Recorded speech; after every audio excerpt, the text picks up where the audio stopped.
Hello दोस्तों, story Aditya YT में आपका स्वागत है। ऐसे नोवेल सुनने के लिए चैनल को लाइक और सब्सक्राइब करें। शुरू करते हैं एक नोवेल, मेरे बेदर्द पिया, पार्ट 19। चैप्टर 201। मेरे बच्चों को एक खरोच भी आए ना तो हम आपको छोड़ेंगे नहीं। वैदिक बच्चे की कीक महसूस कर बहुत ही खुश हो जाता है और वैसे ही कहता है, बेबी डैडी तुम्हें फिर से महसूस करना चाहते हैं, इसलिए तुम एक बार फिर से किक करो। तभी बेबी फिर से किक करता है, जिसे महसूस कर वैदिक की स्माइल और बड़ी हो जाती है, लेकिन सिया को फिर से थोड़ा दर्द महसूस होता है। वो वैदिक को गुस्से से कहती है, मिस्टर खुराना, ये आप क्या कर रहे हैं? आपको समझ नहीं आ रहा है, हमें दर्द हो रहा है और आप बेबी को किक करने के लिए कह रहे हैं। सिया की बात सुनकर वैदिक उसे जवाब देते हुए कहता है, जान, तुमने ही तो कहा कि बच्चे जब किक करते हैं तो इससे पता चलता है कि उनकी हेल्थ अच्छी है, तो मैं बस वही चेक कर रहा हूँ। उसने इतना ही कहा था कि तभी बेबी फिर से किक करता है, जिसे देखकर वैदिक सिया के हाथ को अपने हाथ में पकड़कर उसके पेट पर रखता है और उसे शांत रहने का इशारा करता है। कुछ देर बीत जाता है, तभी बेबी किक करता है, जिसे सिया और वैदिक दोनों ही साथ में महसूस करते हैं। सिया अपना दर्द भूलकर अपने और वैदिक के हाथ को देखती है, फिर खुशी से चमक रहे वैदिक के चेहरे को देखती है, जिसे देख वो अपने मन में कहती है, आप ये सब क्यों कर रहे हैं वैदिक जी? क्या आप सच में बदल रहे हैं या फिर दिखाया कर रहे हैं बदलने का? कहीं आप इसलिए तो ये सब नहीं कर रहे हैं कि कल के बाद से हमारा 9वां महीना शुरू हो जाएगा और फिर कुछ ही दिनों बाद डिलीवरी भी हो जाएगी, उसके बाद आप हमसे हमारे दोनों बच्चे दूर कर दे? यही कारण तो नहीं है ना आपके इस केयर के पीछे? अगर ऐसा है तो आप भूल जाएगा, हम ऐसा कुछ भी होने देंगे। आपने हमारे साथ जो भी किया हमने सब सहन कर लिया, लेकिन मेरे बच्चों को एक खरोच भी आए ना तो हम आपको छोड़ेंगे नहीं। इतना कह वो फिर से वैदिक को देखती है, तभी वैदिक उसे देखकर कहता है, जान, तुम बहुत ज्यादा सोचती हो, ऐसा कुछ भी नहीं है जैसा तुम सोच रही हो। फिर वो अपनी जगह से उठकर सिया के बिल्कुल पास जाके अपने होठों से सिया के गालों को छूते हुए उसके कान तक जाता है और बहुत ही डीप वॉइस में एक एक शब्दों पर जोर देते हुए कहता है, जान, मैं चाहता ही नहीं हूँ कि तुम मुझे कभी छोड़ो। फिर उसके ईयर लॉब पर किस करके सिया के नीली आंखों में अपनी हेजल ग्रीन आंखों से देखते हुए आगे कहता है, जान, तुम मुझे हमेशा पकड़ कर रख सकती हो, मुझे कोई प्रॉब्लम नहीं है। इतना कह वैदिक अपनी एक आंख सिया को मारता है। सिया उसे अपने इतने पास देखकर पहले जहां नर्वस हो गई थी कि उसकी बातें क्या वैदिक ने सुन लिया था, लेकिन जैसे ही वो वैदिक की सारी बातें सुनती है, वो गुस्से से वैदिक को धक्का देकर दूर करते हुए कहती है, हमें ना आपके पास जाना है और ना ही आपको अपने पास लाना है, हम जैसे भी है अपने हाल में बहुत खुश हैं। एक और बात मिस्टर खुराना, हमने पहले भी कहा था आपसे, आज एक बार और कह रहे हैं, आप हमसे दूर रहिए, जैसे आप पहले थे वैसे ही रहिए, आपको बदलने की जरूरत नहीं है। फिर वैदिक के कालर को पकड़कर बिल्कुल अपने पास कर उसकी आंखों में देखते हुए कहती हैं, आप चाहे जो भी कर लीजिए, हम आपको कभी माफ नहीं करेंगे उसके लिए जो आपने हमारे साथ किया है। इतना कह वो वैदिक के कालर को छोड़ देती है। वैदिक जो सिया की सारी बातें बहुत ध्यान से सुन रहा था, वो एक डेविल स्माइल करता है, फिर सिया से कहता है, जान, सच कहूं तो तुम्हारी यही अदाएं तो मुझे और भी तुम्हारे करीब आने के लिए मजबूर करती हैं, ऊपर से तुम्हारा ये गुस्सा, उफ, इसे तो मैं क्या ही कहूं, ये तो मेरे दिल पर सीधे वार करता है। फिर वो सिया के कान में कहता है, जान, तुम्हारी ये फड़फड़ाती पलके समुद्र जैसी नीली आंखों को मैं जब भी देखता हूं तो मुझे इनमें डूबने का मन करता है। फिर सिया के होठों को छूते हुए कहता है, तुम्हारे ये होठ जान मुझे हमेशा बहकने पर मजबूर करते हैं, ऊपर से तुम्हारी ये मुस्कान जो हमारे दिल पर खंजर का काम करती है, तुम्हारी एक मुस्कान ही हमें घायल करने के लिए बहुत है जान। सिया वैदिक के मुंह से ये सारी बातें सुनकर उससे कहती है, आपको शर्म नहीं आ रही है हमसे फ्लर्टिंग करते हुए? सिया की बात सुनकर वैदिक अपने होठों पर शैतानी मुस्कान लिए अपनी मदहोश करने वाली आवाज में कहता है, जान, मैं तुमसे फ्लर्ट नहीं करूंगा तो किससे करूंगा? फिर सिया को एक आंख मारते हुए कहता है, अगर मुझे शर्म आई होती तो आज तुम्हारे पेट में बच्चे नहीं होते हैं। जान, इतना कह वैदिक सिया के पेट पर बहुत ही सीडेक्टिव तरीके से अपनी उंगलियों को फेरता है। उसके ऐसा करते ही सिया की सांस जैसे उसके हलक में आ गई हो और उसका पूरा चेहरा भी लाल हो गया था। वैदिक की बात सुनकर अब ये तो सिया ही जानती थी कि ये सब गुस्से से लाल हुआ है या शर्म से लाल हुआ है। वैदिक सिया के लाल हो चुके चेहरे को देखते हुए कहता है, जान, तुम्हारे चेहरे को क्या हो गया? ये इतना लाल क्यों नजर आ रहा है? उसकी बात सुन सिया पहले तो सकपका जाती है, क्योंकि वो बिल्कुल नहीं चाहती थी कि वैदिक को पता चले कि उसका चेहरा उसकी बेशर्मी से भरी बातों को सुन के शर्म से लाल हुआ है। लेकिन सिया खुद को नॉर्मल कर गुस्से से कहती है, हमें आपके ऊपर बहुत गुस्सा आ रहा है, इसलिए ऐसा हुआ है, क्योंकि हम आपकी तरह बेशर्म नहीं है। इतना कह वो उसे साइड करते हुए कहती है, अब आप हटिए, हमें नींद आ रही है। इतना कह वो अच्छे से लेट जाती है। उसे ऐसे देखकर वैदिक इस बार कुछ भी नहीं कहता है। वो झुककर सिया के पेट पर एक लाइट किस करते हुए धीरे से कहता है, बेबी, मम्मी को अब परेशान मत करना, वो सोने जा रही है, इसलिए तुम लोग भी आराम करो। वैदिक जैसे ही ये कहकर सिया के पेट पर हाथ रखता है, वैसे ही बेबी किक करता है, जैसे वो वैदिक को बताना चाहता हो, ठीक है, हम अब ऐसा ही करेंगे, जिसे महसूस कर वैदिक भी स्माइल करता है। सिया, जो वैदिक को गुस्से से देख रही थी कि उसने उसके मना करने के बाद भी किस किया, तभी उसे फिर से महसूस होता है कि बच्चे ने फिर से किक किया, तो वो जोर कहती है, मिस्टर खुराना, आप करना क्या चाहते हैं और ऐसा क्या किया जो बेबी ने फिर से किक किया? सिया इतना ही कह पाई थी कि उसके पहले ही वैदिक उसके साइड में लेटकर थोड़ा सा ऊपर हो के उसके होठों पर अपने होठ रखकर बहुत ही प्यार से किस करने लगता है। सिया वैदिक के अचानक से ऐसा करने से आगे कुछ बोल ही नहीं पाती है। वो वैदिक को खुद से दूर करने के लिए अपने हाथों से उसके सीने पर धक्का देने जाती है, लेकिन वैदिक शायद इसके लिए पहले से ही तैयार था, इसलिए बीचने में ही उसके दोनों हाथों को अपने एक हाथ से पकड़कर सर के ऊपर बेड से लगा देता है और अपने दूसरे हाथ से सिया के सर को पकड़ लेता है ताकि सिया अपना सर हिला न सके। सिया थोड़ी देर कोशिश करती है उससे छूटने का। जब उसे लगता है वो उससे खुद को छुड़ा नहीं पाएगी, तो वो खुद को ढीला छोड़ देती है, क्योंकि वो जानती थी वैदिक जब तक सेटिस्फाइड नहीं हो जाएगा तब तक उसे किस करेगा, इसलिए अब वो कुछ भी नहीं करती है। वैदिक सिया को बहुत ही प्यार और पैशन से किस कर रहा था, जिसकी आवाज पूरे रूम में सुनाई दे रही थी। वैदिक सिया के निचले होठों को सक करता तो कभी ऊपरी होठों को सक करता है। कुछ देर ऐसा करने के बाद वैदिक अपनी जीभ को सिया के माउथ में एंटर करने की कोशिश करता है, लेकिन सिया अपने दांतों को कसकर जोड़ा हुआ था, जिस वजह से वैदिक जो करना चाह रहा था वो नहीं कर पा रहा था। इसलिए वो सिया के होठों को छोड़ देता है और अपना सर उठाकर सिया के चेहरे को देखता है, जो उसके हटते ही अपने आंखें खोल उसे देखती है। वैदिक सिया से अपनी आंखों के इशारे से ही कहता है, जान, अपना मुंह खोलो, मुझे तुम्हें किस करना है। सिया भी जैसे उसकी बात समझ जाती है और वो भी अपना सरना में हिला देती है, जैसे कह रही हो हम नहीं खोलेंगे। वैदिक, जो सिया की बात समझ गया था, वो इस बार फिर इशारे से कहता है, मुझे किस कर लेने दो जान, या फिर तुम ही मुझे किस करो, मैं तुम्हें छोड़ दूंगा। नहीं तो सोच लो एक बार फिर से, मैं आगे जो करूंगा उसका ब्लेम तुम मुझे नहीं कर सकती हो, इसलिए अभी भी एक मौका दे रहा हूं, मेरी बात मान जाओ। सिया वैदिक को इग्नोर करते हुए अपनी आंखें बंद कर अपना सर घुमा के सोने का नाटक करती है, जिसे देखकर वैदिक अपने मन में कहता है, जान, तुम ये सही नहीं कर रही हो, मैंने तो बस एक किस मांगी थी, तुमने वो भी नहीं दिया, लेकिन मैं भी वैदिक खुराना हूं, मैं भी किस लेके ही सोऊंगा। इतना कहकर वैदिक एक बार फिर से सिया के होठों पर अपने होठ रखकर उन्हें किस करने लगता है, लेकिन सिया इस बार कुछ रिएक्ट नहीं करती है, वैसे ही रहती है। वैदिक सिया के होठों पर किस करते हुए ही मन में मन डेविल स्माइल करते हुए अपने एक हाथ को धीरे से सिया के सर से हटा देता है।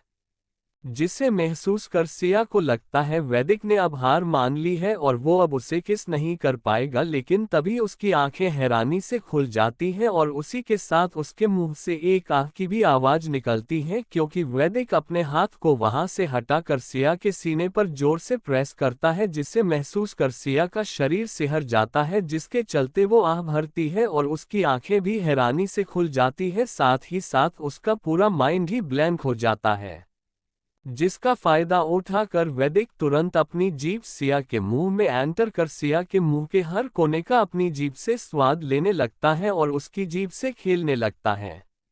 वैदिक अपने हाथ को सिया के सीने से दूर कर सिया की आंखों पर रख उसकी आंखों को बंद करता है और साथ ही अपनी आंखों को बंद कर सिया को फ्रेंच किस करते हुए महसूस करने लगता है। वैदिक सिया को बहुत ही डीप और पैशनेटली किस कर रहा था। थोड़ी देर बाद सिया को सांस लेने में दिक्कत होने लगती है, जिस वजह से वो अपने होश में आती है और अपना सर हिलाने लगती है, लेकिन उसे नहीं छोड़ता है। 5 मिनट और किस करने के बाद जब वैदिक सेटिस्फाइड हो जाता है तो वो सिया के होठों पर बाइट करते हुए उसे छोड़ देता है और अपना माथा सिया के माथे से जोड़कर गहरी सांस लेने लगता है। वैदिक के छोड़ते ही सिया भी बहुत तेज तेज सांसें लेने लगती है, जिस वजह से उसका सीना भी ऊपर नीचे होने लगता है, जिसे वैदिक भी महसूस कर पा रहा था। वैदिक खुद को नॉर्मल कर सिया के बालों को सहलाते हुए धीमे से कहता है, जान, आराम आराम से सांसें लो, कहकर वो सिया के हाथों को छोड़ देता है। सिया कुछ देर बाद खुद को नॉर्मल कर अपनी आंखें खोल गुस्से से वैदिक को देखती है, जो उसे ही देख रहा था, जिसे देखकर वो वैदिक को जोर से धक्का देती है, जिससे वैदिक संभल नहीं पाता है और वो उसके बगल में लेट जाता है। उसके बाद सिया जल्दी से अपने होठों को अपने हाथ से साफ करते हुए करवट बदलने लगती है, जिसे देखकर वैदिक तुरंत सिया को अपनी बाहों में भर लेता है और उसे करवट नहीं लेने देता है। वैदिक सिया से कहता है, जान, क्या तुम बच्चों को हट करना चाहती हो जो करवट लेके के सोने जा रही थी। उसकी बात सुनकर सिया को भी याद आता है कि वो इस तरह से नहीं सो सकती है और अपने गुस्से में वो क्या करने जा रही थी। उसके बाद सिया अच्छे से लेट जाती है और अपनी आंखें बंद कर लेती है, लेकिन उसके चेहरे पर इस वक्त गुस्सा साफ साफ दिखाई दे रहा था और वो इस तरह से बहुत क्यूट भी लग रही थी। वैदिक सिया को देखकर धीरे से उसके कान में कहता है, जान, मैंने तो तुम्हें पहले ही कहा था जो होगा उसकी जिम्मेदार तुम खुद होगी, तो अब गुस्सा छोड़कर आराम से सो जाओ, बहुत रात हो गई है। सिया वैदिक के बात का कोई जवाब नहीं देती है, जिसे देखकर वैदिक भी अब बिना कुछ कहे सिया को अपने बाहों में भरे लेते हुए उसके चेहरे को देखने लगता है और ऐसे ही न जाने दोनों ही रात के किस पहर सो जाते हैं, उन्हें भी कुछ पता नहीं चलता है। चैप्टर 202 नहीं, ऐसा नहीं हो सकता, ऐसा सिर्फ हमारे सपने में ही हो सकता है। अगली सुबह सुबह के 6 बजने में 1 मिनट बाकी था, तभी वैदिक के डोर पर कोई नॉक करता है, जिसकी आवाज सुनकर वैदिक की नींद तुरंत खुल जाती है। वो जैसे ही अपनी आंखें खोलता है तो उसे सिया का मासूम सा सोता हुआ चेहरा नजर आता है, जिसे देख के उसके होठों पर मुस्कान खिल जाती है। तभी एक बार फिर से डोर के नॉक होने की आवाज आती है। वैदिक फिर बहुत आराम से सिया के सर के नीचे से अपना एक हाथ निकालता है और साथ ही इस बात का भी ध्यान रखता है कि सिया की नींद ना खुले। वैदिक बेड से उठकर जाता है और डोर ओपन करता है तो उसे डोर पर सुमन जी दिखाई देती है, जो अपने हाथ में वैदिक की सुबह की कॉफी लिए खड़ी थी। सुमन जी को देखकर वैदिक कुछ कहता उसके पहले ही सुमन जी कॉफी उसके सामने कर देती हैं, जिसे देखकर वैदिक भी बिना कुछ कहे कॉफी उनके हाथ से ले लेता है और फिर वो जैसे ही उन्हें थैंक्स कहने वाला होता है, उसके पहले ही सुमन जी बिना कुछ कहे वहां से चली जाती है। वैदिक उन्हें जाते हुए देखकर अपने मन में कहता है, मॉम, मैं आपकी नाराजगी जल्द ही खत्म कर दूंगा और आप भी मुझसे पहले के जैसे बात करने लगेंगी। वैदिक ऐसा इसलिए कहता है क्योंकि सुमन जी वैदिक से बहुत नाराज थी। उन्हें वैदिक का सिया के साथ इस तरह से व्यवहार करना पसंद नहीं आता था, इसलिए सुमन जी ने वैदिक से उसकी शादी के बाद बात करना बंद कर दिया था। शुरू में उन्होंने ने कोशिश की थी, लेकिन जब उन्हें लगा वो कुछ नहीं कर सकती है तो उन्होंने वैदिक से बात करना बंद कर दिया था और तब से लेके वो आज तक उससे बात नहीं करती है। वैदिक उनके जाने के बाद कमरे में आता है, फिर एक नज़र घड़ी की ओर देखता है जिसमें अब तक 6:02 हो चुके थे। जिसे देखकर वो मुस्कुराते हुए कहता है, आप चाहे जितना नाराज रह ले, लेकिन आपको फिर भी मेरा ख्याल था कि मुझे इस कॉफी की बहुत ज्यादा जरूरत होती है। इतना कह वैदिक अपनी कॉफी पीने लगता है। कॉफी खत्म होने के बाद वो एक नज़र सिया को देखता है, उसके बाद वो अपनी एक्सरसाइज करने के लिए जिम में चला जाता है। 1 घंटे बाद वैदिक एक्सरसाइज करके अपने रूम में आता है तो उसे सिया अभी तक सोती हुई नजर आती है, जिसे देखकर वैदिक खुद से कहता है, जान, आज अभी तक सो रही है, वरना तो रोज ये मुझसे भी पहले उठ जाया करती थी। कहीं ऐसा तो नहीं रात को देर से सोने की वजह से अभी तक सो रही है। इतन कह वो फ्रेश होने के लिए वॉशरूम के अंदर चला जाता है। 30 मिनट बाद वैदिक शावर लेके अपने कमर पर टॉवल लपेटे अपने बालों को सुखाते हुए बाहर आता है। उसके बाद वो सिया को अभी तक सोए हुए देखकर घड़ी की ओर देखता है जिसमें अब 7:32 हो गया था। वैदिक कुछ सोचकर अपने कदम सिया की ओर बढ़ा देता है और उसके पास पहुंचकर उससे आवाज देता है, जान जान। उसके आवाज देने पर भी सिया नहीं उठती है, जिसे देखकर वैदिक अपने ठंडे हाथ को उसके माथे पर रखता है, ये चेक करने के लिए कि कहीं सिया की तबीयत खराब तो नहीं हो गई है। लेकिन उसे सिया का टेम्परेचर सही लगता है, जिसे देखकर वो फिर से आवाज देता है, जान। सिया जो नींद में थी उसे जैसे ही अपने माथे पर ठंडेपन का एहसास होता है, साथ ही उसके कानों में जैसे ही वैदिक की आवाज पड़ती है, वो झट से अपनी आंखें खोल देती है।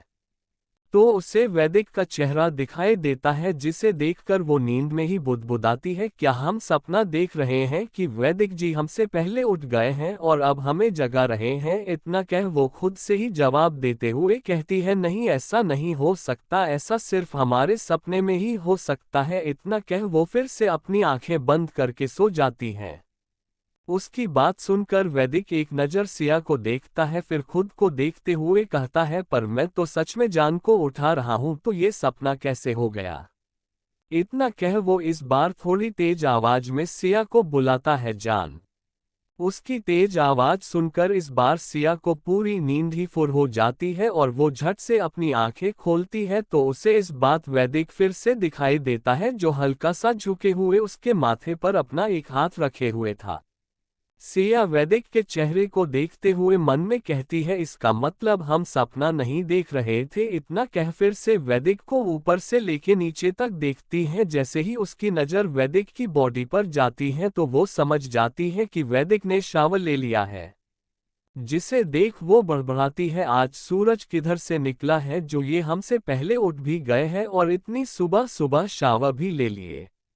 वैदिक सिया का बड़बड़ाना सुनकर कहता है, जान, सूरज तो वहीं से आज भी निकला है जहां से रोज निकलता है, लेकिन मैं जल्दी नहीं उठा हूं, मैं तो टाइम से ही उठा हूं, बस आज तुम्हें ही देर हो गई है। उसकी बात सुनकर सिया उसे घूरते हुए कहती है, ये हो ही नहीं सकता है। उसकी बात सुनकर वैदिक इस बार बिना कुछ बोले सिया का फेस घड़ी की ओर घुमाकर उसे टाइम देखने का इशारा करता है। सिया जैसे ही टाइम देखती है उसकी आंखें हैरानी से बड़ी बड़ी हो जाती है और उसी तरह से कहती है, हम इतनी देर तक कैसे सो सकते हैं, अभी सबका टाइम हो जाएगा ब्रेकफास्ट करने का और हम अभी तक यही है, हमें जल्दी से जाकर बनाना होगा। उसकी बात सुनकर वैदिक अपने दांत पिस लेता है, क्योंकि उसने सिया को समझाया था कि उसे अब कुछ नहीं करना है, बस रूम में रहकर आराम करना है। इतना कह सिया जल्दी जल्दी बेड से उठने लगती है, जिसे देखकर वैदिक अपनी आंखें कसकर बंद कर लेता है अपने गुस्से को कंट्रोल करने के लिए। फिर तुरंत अपनी आंखें खोलकर सिया के हाथ को पकड़ लेता है, जो बेड से उठकर बस जाने वाली ही थी। वैदिक के हाथ पकड़ने से सिया उसे देखने लगती है तो वैदिक एक एक शब्दों पर जोर देते हुए कहता है, जान, तुम्हें कुछ भी करने की कोई जरूरत नहीं है, अब से तुम्हें बस इस कमरे में आराम करना है और तुम सीढ़ियों का भी यूज नहीं करोगी। तुम्हें जब भी नीचे जाना हो या नीचे से यहाँ आना हो तो तुम लिफ्ट का यूज करोगी। उसकी बात सुनकर सिया भी रूखे भाव से कहती है, और हम ऐसा क्यों करें, हम ऐसा नहीं करेंगे। उसकी बात सुनकर वैदिक सिया से कहता है, मैं इस बात पर और बहस नहीं करना चाहता हूँ। तुम ऐसा नहीं करोगी ना। उसकी बात सुनकर सिया हमें अपना सर हिला देती है, जिसे देखकर वैदिक कुछ सोचने लगता है। फिर डेविल स्माइल करते हुए सिया से कहता है, जान, तुम चाहो या ना चाहो तुम्हें ये सब करना होगा, क्योंकि मैं तुम्हें ऑर्डर देता हूँ ये सब करने के लिए। इतना कह वो सिया का हाथ छोड़ते हुए कहता है, जान, अब जाओ, तैयार हो जाओ। उसकी इस बात को सुनकर अब सिया भी कुछ नहीं कहती है और हमेशा की तरह सबसे पहले अपने कपड़े को लेने के लिए क्लोजेट रूम की ओर चल देती है, जिसे देखकर वैदिक सिया की बैग देखते हुए कहता है, जान अंदर जाओ, अंदर तुम्हारा सरप्राइज इंतजार कर रहा है। चैप्टर 203 ऑप्शन खुद हमारे सामने चल कर आएगा। सिया जैसे ही क्लोजेट रूम में पहुंचती है तो वो हैरान हो जाती है और चारों ओर घूमकर क्लोजेट रूम को देखने लगती है और ऐसे ही देखते हुए कहती है, हमारी अलमीरा कहाँ गई है, कल तक तो यही थी। सिया इतना कह फिर से देखने लगती है। वैदिक सिया के पीछे ही जो क्लोजेट रूम में आया था वो सिया को देखता है, जो बहुत ध्यान से हर तरफ देख रही थी। उसे देखकर वैदिक अपने मन में कहता है, जान, तुमने मुझे मना किया था ना मेरी लाई हुई चीजों को यूज करने से, पर मैंने भी कहा था तुम्हें यूज तो करनी पड़ेगी ही। मैं तुम्हारे पास कोई ऑप्शन नहीं छोड़ूंगा और देखो मैंने तुम्हारी सारी चीजों को ही यहाँ से गायब करा दिया। इतना कह वो मुस्कुराते हुए सिया से कहता है, जान, तुम क्या ढूंढ रही हो यहाँ पर। सिया जो इधर उधर सब जगह अपने चीजों को देख रही थी, उसकी आवाज सुनकर वो उसके पास आती है और उससे कहती है, यहाँ पर हमारी चीजें थी, वो कहाँ गए। उसकी बात सुनकर वैदिक नॉर्मली कहता है, ओ हाँ थी तो, लेकिन मैंने उन्हें यहाँ से बाहर निकालने के लिए कह दिया था। उसकी बात सुनकर सिया कहती है, और वो क्यों, क्या हम जान सकते हैं।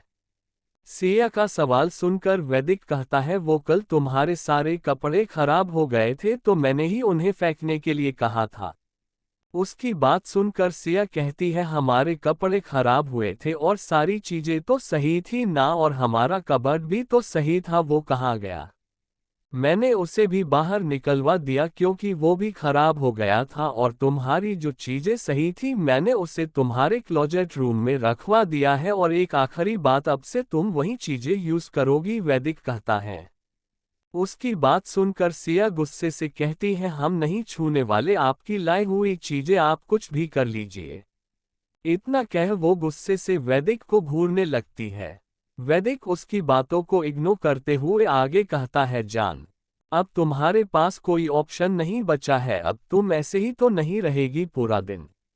उसकी बात सुनकर सिया उसे जवाब देते हुए कहती है, हमें पूरा दिन या पूरा साल भी ऐसे ही एक कपड़े में रहना पड़ा तो भी हम रह लेंगे, लेकिन आपकी लाई एक भी चीजों को हाथ नहीं लगाएंगे।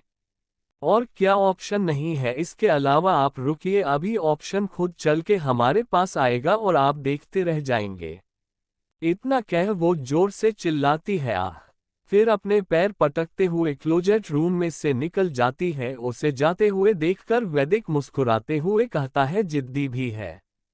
फिर अपने बालों में हाथ फेरते हुए कहता है, अब वैदिक खुराना की बीवी है तो जिद तो होगी ही उसके अंदर। इतना कह वो अपने पहनने के लिए कपड़े देखने लगता है। सिया रूम में जैसे ही आती है वो गुस्से से इधर उधर चक्कर काटते हुए गुस्से से कहती है, वैदिक जी कुछ भी कर ले, हम उनकी एक भी चीजों को यूज नहीं करने वाले। फिर खुद को देखते हुए कहती है, कहने को तो हमने कह दिया, हम इसी तरह से रह लेंगे, और ऑप्शन तो ऐसे बोल के आए हैं जैसे हम बहुत बड़े 30 मार खा है। फिर रोनी सी सूरत बना के कहती है, लेकिन अब हम क्या करें। कुछ देर बाद सिया अभी यही सोच ही रही थी कि तभी उसके रूम में हमेशा की तरह बिना बताए चित्रांग अपने हाथों में कई सारे पॉली बैग लेके आ टपकता है। सिया चित्रांग को देखकर उससे पूछती, चित्र आप यहाँ क्या कर रहे हैं, हमने आपको मना किया था ना यहाँ आने के लिए, अभी आप यहाँ से जाए, नहीं तो हम आपको कुछ उल्टा सीधा सुना देंगे, क्योंकि हमारा दिमाग बहुत खराब है और हमें गुस्सा भी आ रहा है। उसकी बात सुनकर चित्रांग सिया से कहता है, सिस्टर ये आपके लिए। इतना कह वो अपने लाए हुए पॉली बैग सिया के सामने कर देता है।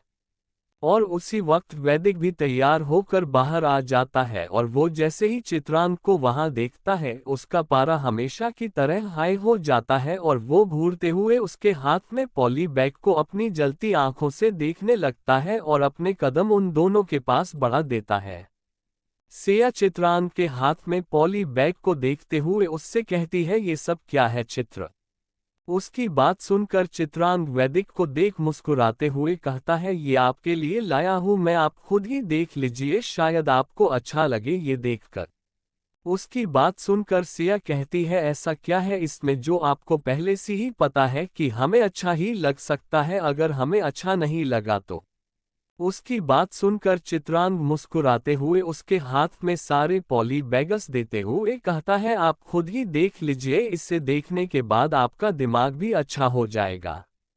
उसकी बात सुनकर सिया इस बार बिना कुछ कहे सारे पॉली बैग्स को ले जाकर बेड पर रखती है। उसके बाद उनमें से ऐसे ही बेमन से एक पॉली बैग उठाकर उसे खोलती है और उसके अंदर जैसे ही देखती है वो खुशी से चहकते हुए कहती है, ये तो वही कपड़े हैं जो हमने उस दिन मॉल में देखा था और हमें अच्छा भी लगा था, लेकिन इसकी कीमत ज्यादा होने के वजह से हम नहीं ले पाए।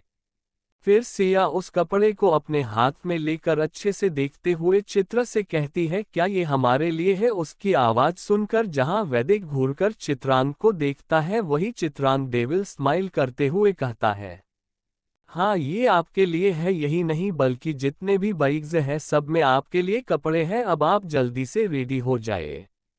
सिया उसकी बात सुनकर सारे बाइक्स देखने लगती हैं। जैसे जैसे वो सारे बाइक्स के कपड़े देख रही थी वैसे वैसे ही उसके चेहरे पर चमक बढ़ती जा रही थी।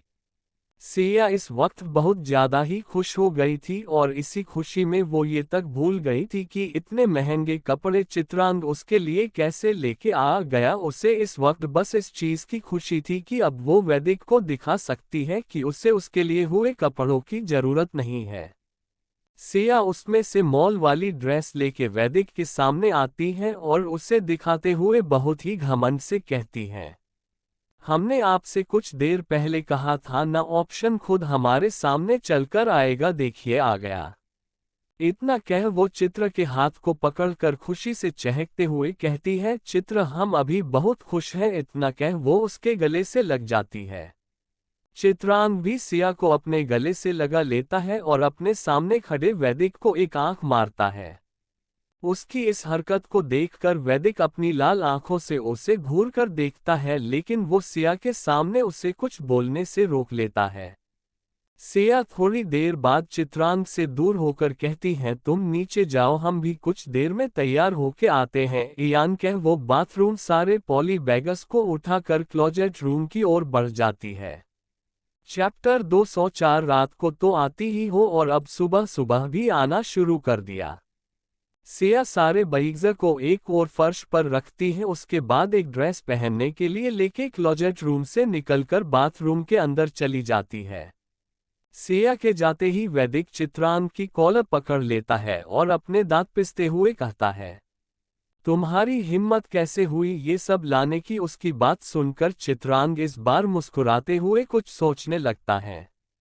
कुछ देर पहले वैदिक जब अपने जिम रूम में पहुंचाता है तो वो अपना फोन निकालकर मीठी को कॉल करता है और उससे कहता है, मेरे रूम से 10 मिनट के अंदर जान का अलमीरा और उसकी सारी चीजें वहां से हटाकर स्टोर रूम में रखवा दो और जो तुम्हें ठीक लगे या काम की चीजें लगे उसे मेरे स्टडी रूम में रखवा देना, मैं उन्हें देख लूंगा और ये काम जान को बिना डिस्टर्ब किए हो जाना चाहिए।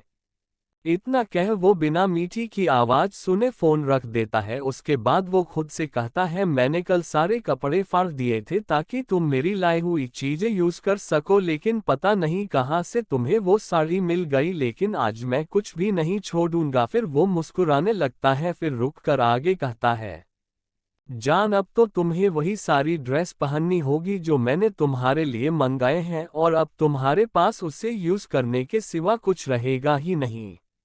ये सब खुद से कहकर वैदिक अपना वर्कआउट करने लगता है। इस बात से अनजान की चित्रांग जो जानबूझकर वैदिक को परेशान करने के लिए यहाँ जिम करने के लिए आया था, लेकिन वो डोर पर ही रुककर उसकी सारी बातें सुन लेता है।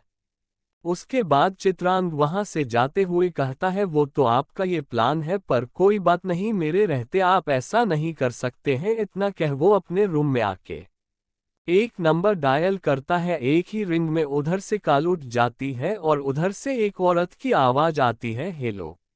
जिसे सुनकर चित्रांग थोड़े रिस्पेक्ट के साथ कहता है, आंट आपसे कुछ काम था। उसकी बात सुनकर उधर से चित्रांग की आंट कहती है, बोलिए। जिसे सुनकर चित्रांग जल्दी से कहता है, आपको तो सिस्टर का साइज तो पता ही होगा, आई मीन वो किस साइज के कपड़े पहनती होगी, तो आप ना अभी के लिए कुछ ड्रेसेस और उसके साथ जो भी उनकी जरूरत की चीजें होंगी वो सारी ओलिवर से यहाँ भिजवा दीजिए, जितना हो सके उतना जल्दी। चित्रांग की बात सुनकर दूसरी ओर से उसकी आंट कहती हैं, ठीक है। Present time. चित्रांग ये सारी बातें याद कर वैदिक से कहता है, जैसे आपकी हिम्मत हुई सिस्टर के सामान के साथ छेड़छाड़ करने की। उसकी बात सुनकर वैदिक उससे घूरते हुए कहता है, मैंने तुम्हें पहले भी समझाया था मेरी जान से दूर रहो, लेकिन लगता है तुमने मेरी बात को सीरियसली नहीं लिया। वैदिक की बात सुन चित्रांग अपनी कॉलर उससे छुड़ाकर वहां से जाते हुए कहता है, मैं भी आपसे कह रहा हूं, अब से आप भी मेरी सिस्टर से दूर रहिए और इसी में आपकी भी भलाई है। वैदिक उसकी बात सुनकर कुछ कहता उसके पहले ही चित्रांग वहां से एक इटालियन सॉन्ग गुनगुनाते हुए चला जाता है। वैदिक उसकी बैक को घूरते हुए कहता है, इसका मतलब मैंने सही सोचा है, तुम ही हो इन सब के पीछे। इतना कह वो सोफे पर जाकर बैठ जाता है और अपनी आंखें बंद कर कुछ सोचने लगता है। दूसरी ओर चित्रांग जैसे ही अपने रूम में पहुंचाता है तो उसे वहां पर ईशा नजर आती है, जिसे देखकर वो अपने मन में कहता है, मेरी स्वीट हॉट यहाँ क्यों आई है। उसके बाद वो उसके चेहरे के एक्सप्रेशन बदल जाते हैं और वो बिना किसी भाव के अपनी सख्त आवाज में ईशा से सवाल करता है, तुम यहाँ क्या कर रही हो। उसकी इतनी सख्त आवाज सुनकर एक पल के लिए तो ईशा भी डर जाती है, लेकिन फिर वो खुद को नॉर्मल कर गुस्से से पलटकर चित्रांग को देखते हुए कहती है, क्या तुम्हें किसी ने सिखाया नहीं है इस तरह पीछे से बोलकर किसी को डराते नहीं है। उसकी बात सुनकर चित्रांग भी उसी तरह से कहता है, मुझे लगता है तुम्हें भी किसी ने नहीं बताया है कि किसी के रूम में बिना उसके परमिशन के नहीं आते हैं। फिर चित्रांग उसके करीब जाके ईशा के कान में बहुत धीरे से अपनी सेड्यूसिंग वॉइस में कहता है, रात को तो आती ही हो और अब सुबह सुबह भी आना शुरू कर दिया। उसकी बात सुनकर ईशा चित्रांग को खुद से दूर करते हुए कहती है, मैंने जो गलती की है उसे ही सुधारने के लिए आई हूँ, ना ही मेरे पास इतना फालतू समय है और ना ही मुझे कोई शौक है तुम्हारे कमरे में आने का। उसकी बात सुनकर चित्रांग ईशा को ऊपर से नीचे तक देखता है, जिसने हमेशा की तरह आज भी एक ओवरसाइज हुंडी और हॉट पैंट पहन रखा था, जिसमें वो बहुत ही हॉट नजर आ रही थी। उसे देखकर चित्रांग का गला सूखने लगता है। ईशा उसकी नजरों को अपने ऊपर महसूस कर उसे घूरते हुए कहती है, तुम मुझे इस तरह से नहीं देख सकते हो। उसकी बात सुनकर चित्रांग अपनी नजरें ऊपर कर टेढ़ा मुस्कुराते हुए कहता है, किस नजर से नहीं देख सकता हूं। उसकी बात सुनकर ईशा कहती है, इसी नजर से जिससे तुम मुझे देख रहे थे। उसकी बात सुनकर चित्रांग इस बार कहता है, ओए ऐसा क्या। हाँ ऐसा ही, ईशा कहती है। अच्छा फिर मैं तुम्हें किस नजर से देख सकता हूँ, चित्रांग कहता है ईशा की बात सुनकर। ईशा इस बार चिढ़ते हुए कहती है, तुम मुझे किसी भी नज़र से नहीं देख सकते हो, समझे। उसकी बात सुनकर चित्रांग भी स्माइल करते हुए कहता है, अच्छा मैं तो तुम्हें नहीं देख रहा हूँ, वो तुम ही हो जो मेरे रूम में आए हो। तो यान कह वो रुक जाता है। उसे चुप देखकर ईशा उसी तरह से कहती है, तो क्या। जिसे सुनकर चित्रांग ईशा को ऊपर से नीचे फिर से अपनी लस्ट भरी नजरों से देखते हुए कहता है, तो मैं तो देखूंगा ही। उसकी बात सुनकर और उसकी नजरों में अपने लस्ट देखकर ईशा सकप का जाती है और उसके गाल भी जलने लगते हैं चित्रांग की बात सुनकर। जिसे महसूस कर ईशा खुद से कहती है, मैं यहाँ बहस करने नहीं आई थी, जो करने आई हूँ वो करके जाती हूँ जल्दी से। ईशा चित्रांग को देखकर कहती है, मैं इधर उधर की बात नहीं करूंगी, मैं यहाँ तुमसे बात करने आई थी, लेकिन तुम्हारी बात सुनकर मेरा अब मन नहीं है कि मैं तुमसे बात करूं। फिर वहां से जाते हुए कहती है, ब्रेकफास्ट करने के बाहर आ जाना, कोई बहाना बनाकर मैं तुम्हारा वेट करूंगी। इतना कहकर ईशा वहां से चली जाती है। उसके जाने के बाद चित्रांग मुस्कुराते हुए कहता है, स्वीट, और तुम सच में बहुत स्वीट हो, और इसलिए ही तो मैं तुम्हें जब जब देखता हूँ मेरा तुम्हें खाने का मन करता है। इतना कह वो बेड पर पीठ के बल लेट जाता है और अपने फोन में गेम खेलने लगता है। चैप्टर 205 रायता। वैदिक का रूम। सिया शावर लेके और अपने कपड़े पहनकर बाथरूम में से बाहर निकलती हैं। डोर की आवाज सुनकर वैदिक, जो सोफे पर अपनी आंखें बंद किए बैठा हुआ था, वो अपनी आंखें खोलकर उस ओर देखता है, जिसके बाद वैदिक सिया को बिना अपनी पलकें झपकाए एक तक देखता ही रह जाता है। सिया इससे अनजान ड्रेसिंग टेबल की ओर अपने कदम बढ़ा देती है। उसके बाद वो अपने बालों में कंघी करने लगती है। कंघी कर वो हमेशा की तरह सबसे पहले अपनी मांग भारती है, फिर अपने होठों पर लिप बाम लगाती है। उसके बाद आंखों में हल्का सा काजल लगाकर एक नज़र खुद को मिरर में देखकर स्माइल करती है तो उसे सोफे पर बैठा हुआ वैदिक दिखाई देता है, जो उसे ही एक तक देख रहा था। सिया उसे मिरर से देख के भी अनदेखा कर देती है। उसके बाद सिया रूम में से नीचे जाने के लिए निकल जाती है। वैदिक, जो सिया को और उसकी सारी हरकतों को नोटिस कर रहा था, उसे जाते हुए देखकर वो इस बार बिना कुछ कहे अपनी जगह से खड़ा होकर वो भी डोर की ओर अपने कदम बढ़ा देता है। सिया जैसे ही डोर ओपन करके बाहर आती है, उसी समय वैदिक भी रूम में से बाहर आता है और सिया के हाथ को पकड़ लेता है। जिसे देखकर सिया कुछ कहती उसके पहले ही वैदिक अपने कदम लिफ्ट की ओर बढ़ा देता है, जिसे देखकर न चाहते हुए भी सिया उसके साथ चलने लगती है। वैदिक और सिया जब नीचे आते हैं तो देखते हैं सब लोग डाइनिंग एरिया में अपनी अपनी जगह पर बैठे हुए थे, सिर्फ 2 चेयर खाली थी। एक वैदिक की और दूसरी उसके साइड वाली। वैदिक सिया को अपने साथ लिए ही वहां आता है। सबसे पहले वो सिया को चेयर खींचकर बैठाता है, फिर अपनी चेयर पर बैठ जाता है। उसके बैठते ही रघुवेंद्र जी एक नज़र सबको देखते हैं, फिर वो सुमन जी को ब्रेकफास्ट सर्व करने के लिए इशारा करते हैं, जिसे सुमन जी भी समझ जाती है और वो साइड में खड़ी मीठी से कहती हैं, मीठी बच्चे, सबको ब्रेकफास्ट सर्व करने में हमारी हेल्प कीजिए। तो इतना कह वो अपनी जगह से उठ जाती हैं। उन्हें उठते देख सिया जल्दी से अपनी जगह से उठते हुए कहती है, माँ आप बैठिए, हम करते हैं। उसकी बात सुनकर वैदिक उससे घूरते हुए कहता है, मेरी बात तुम्हें सुनाई नहीं देती है? नहीं, सिया वैदिक को जवाब देती है। फिर सिया सुमन जी को देखकर कहती है, माँ आप बैठिए, हम करते हैं। उसकी बात सुनकर सुमन जी उसे घूरते हुए कहती है, मैंने आपको कहा कुछ करने के लिए नहीं ना, तो अब आप आराम कीजिए बस, और आप कोई काम नहीं करेगी। उनकी बात सुनकर सिया कहती है, लेकिन माँ हमें ऐसे अच्छा नहीं लग रहा है, हमें आदत हो गई है ये सब करने की।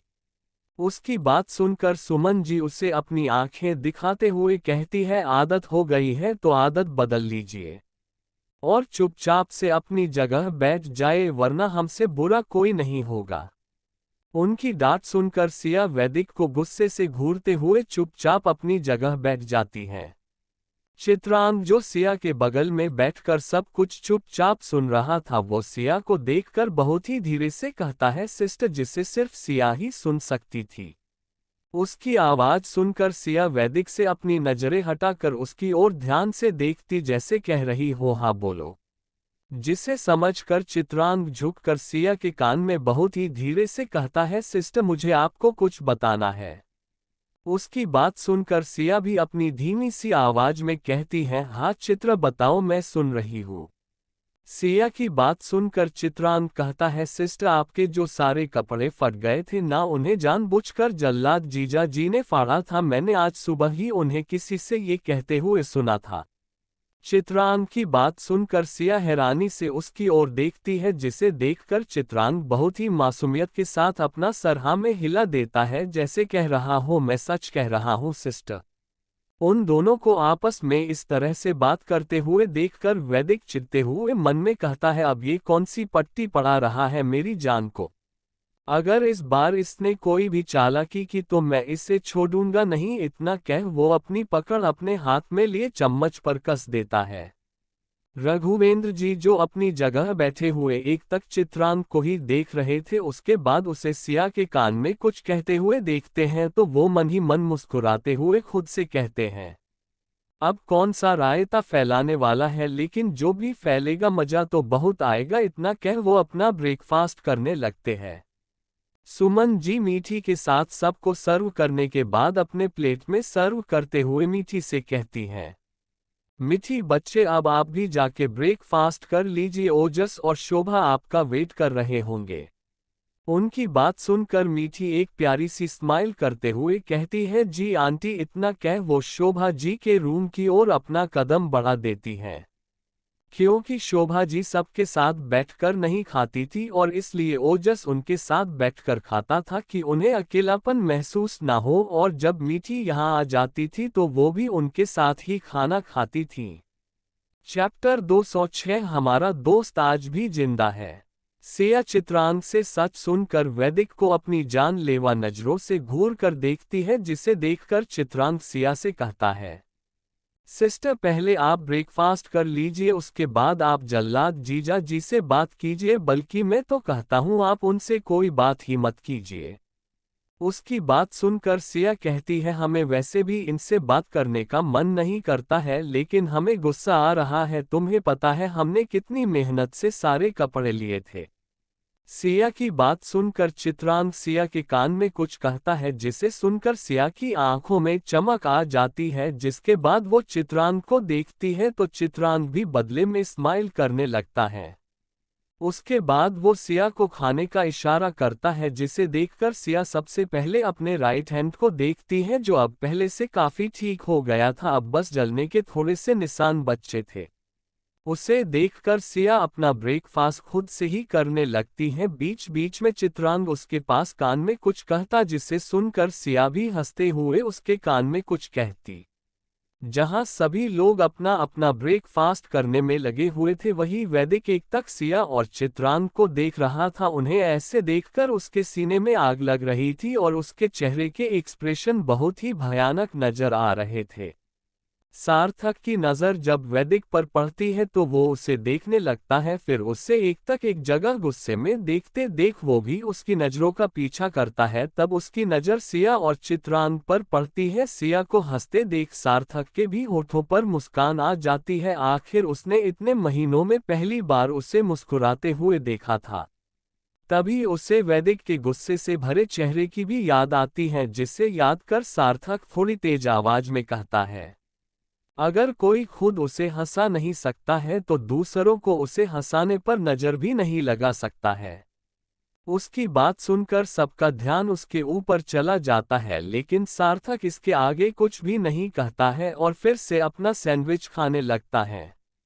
सार्थक को खाते हुए देखकर सभी लोग एक दूसरे को देखते हैं और फिर से अपना फोकस खाने पर कर लेते हैं, क्योंकि सार्थक की बातें उनके ऊपर से गई थी, बस कुछ लोगों को छोड़ के।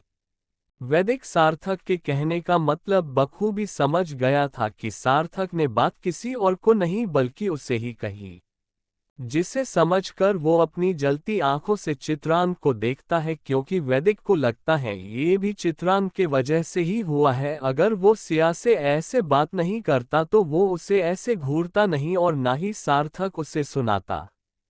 थोड़ी देर बाद सभी अपना अपना नाश्ता कर लेते हैं। उसके बाद ईशा सुमन जी से कहती है, आंटी मैं हॉस्पिटल जा रही हूँ। फिर वो चित्रांग को बाहर आने का इशारा कर वहां से अपने कमरे की ओर चल देती है। इश्क इशारा समझकर चित्रांग के होठों पर शैतानी मुस्कान खिल जाती है। फिर वो अपने बगल में बैठे जॉनी और पीटर को कुछ इशारा करता है, जिसे देखकर वो दोनों ही इशारे से कुछ कहते हैं। रघुवेंद्र जी सार्थक को देखकर कहते हैं, सार्थक मीटिंग कब है? उनकी बात सुनकर सार्थक कहता है, डैड मीटिंग 11 बजे है, इसलिए मैं सोच रहा हूँ हम लोग यहाँ से 10 बजे के बाद मीटिंग के लिए सीधे होटल ही चलते हैं, उसके बाद वहीं से ऑफिस चले जाएंगे। उसकी बात सुनकर रघुवेंद्र जी अपनी चेयर से उठते हुए हाँ में अपना सर हिला देते हैं। सुमन जी भी एक सर्वेंट को टेबल साफ करने के लिए कहकर रघुवेंद्र जी के पीछे चली जाती हैं।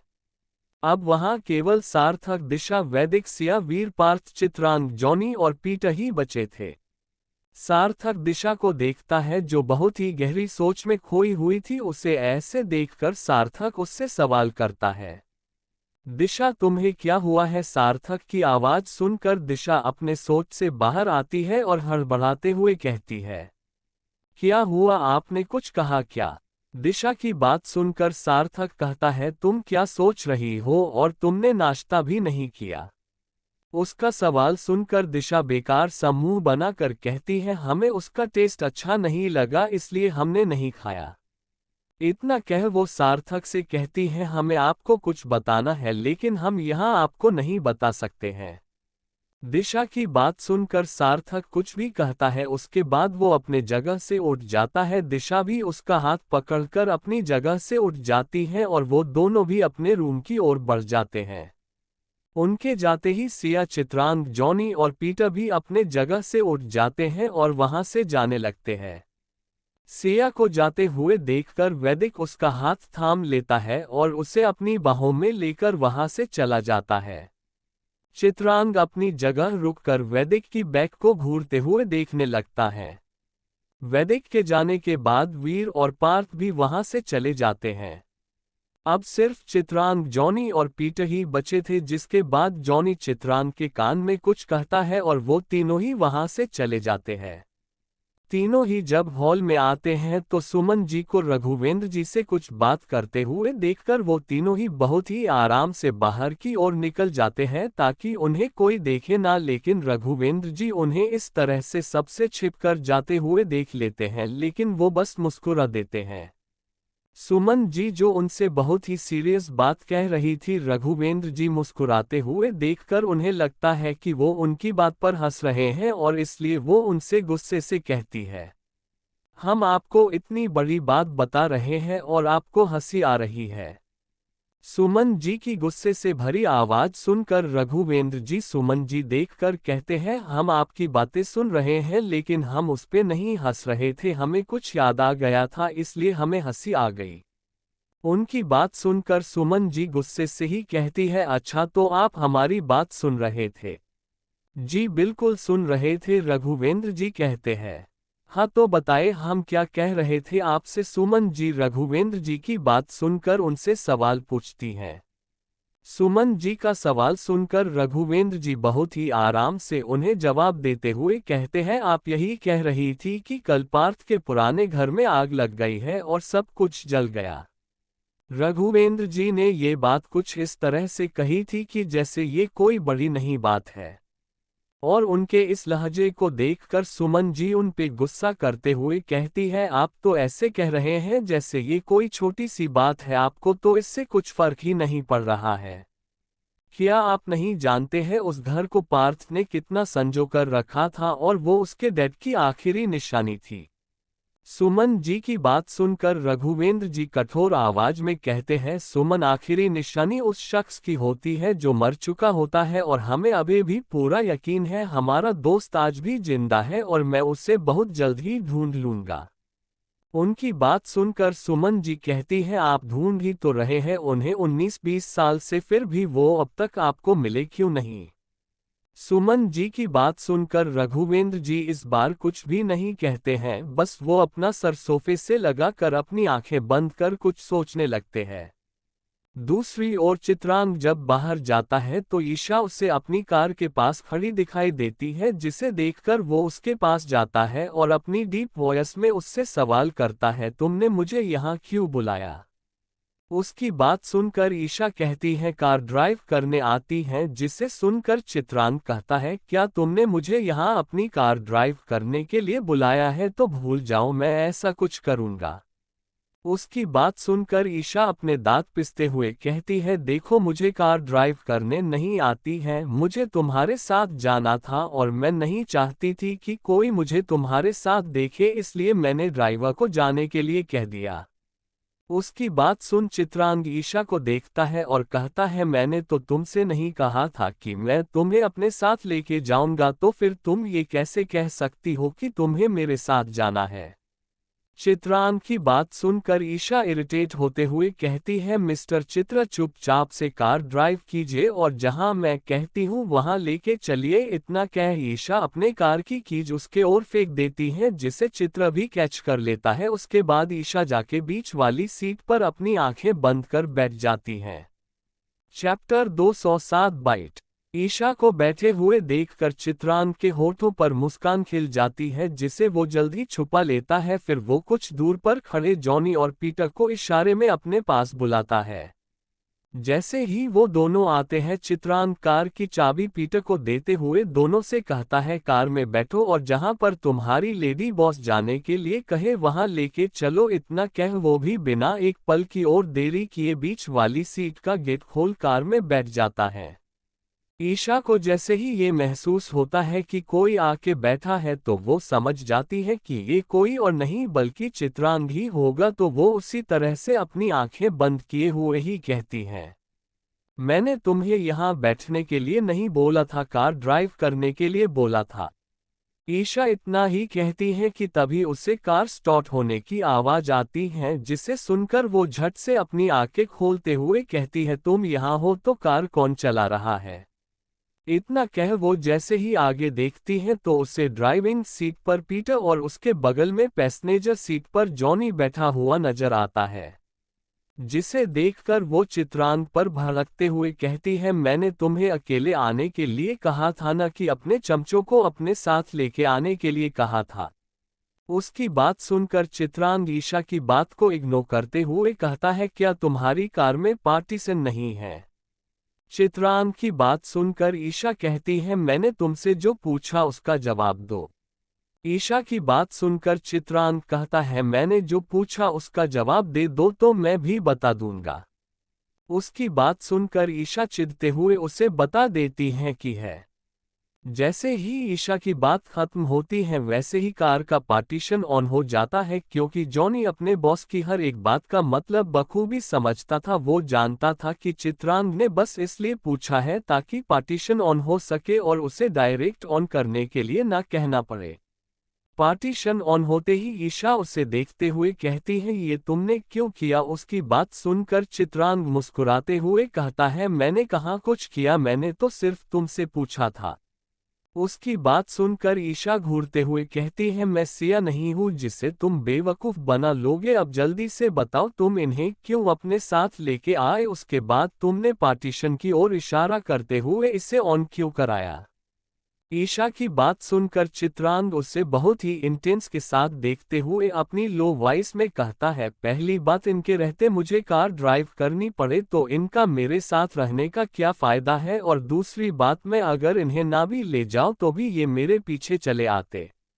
चित्रांग का जवाब सुनकर ईशा उससे ऊपर से नीचे स्कैन करते हुए कहती है, अच्छा तो तुम कहीं के प्रेसिडेंट हो जो तुम्हारे दोनों चमचे हमेशा तुम्हारे आगे पीछे घूमते हैं।